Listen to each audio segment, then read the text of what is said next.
मित्रांनो, आपण 15 ऑगस्ट दरवर्षी साजरा करतो. शाळेत लहानपणी झेंडावंदन, गाणी, नाच, नाटक. मोठं झाल्यावर सोशल मीडियावर फोटो, स्टेटस, जय हिंद लिहिलं की झालं. पण कधी विचार केलाय, हा दिवस फक्त सुट्टीसाठी आहे का, किंवा देशभक्तीचा फोटो टाकण्यासाठी? 15 ऑगस्ट 1947 आपल्या पूर्वजांनी बलिदान देऊन आपल्याला स्वातंत्र्य दिलं. तेव्हा लोक फक्त एकच गोष्ट विचार करत होते, देश मोकळा व्हायला हवा. आता 78 वर्षांनी आपण काय विचार करतो? माझं काम झालं की झालं, बाकी मला काही देणं घेणं नाही. दरवर्षी भारतात 2 लाखांहून जास्त लोक रस्ते अपघातात मरतात, कारण आपण ट्रॅफिक नियम पाळत नाही. जगात सगळ्यात जास्त प्लॅस्टिक कचरा टाकणाऱ्या देशांमध्ये भारत पुढे आहे. 14 कोटींपेक्षा जास्त लोक अजूनही दारिद्र्य रेषेखाली जगतात. शिक्षणाचा हक्क असतानाही लाखो मुलं शाळेबाहेर, आणि अनेक शाळा अजूनही वीज पाणी सुविधांशिवाय.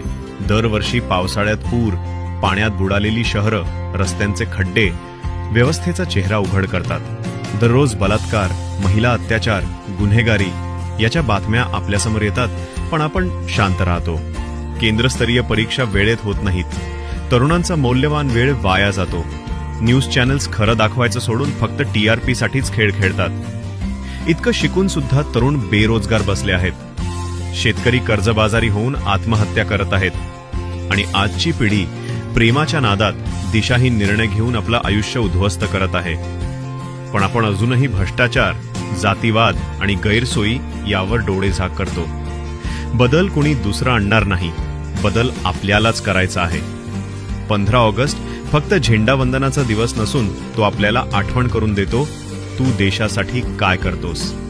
म्हणून या 15 ऑगस्टला फक्त जय हिंद म्हणू नको, एक चांगला बदल कर, जो तुझ्यामुळे देशाला अभिमान वाटेल.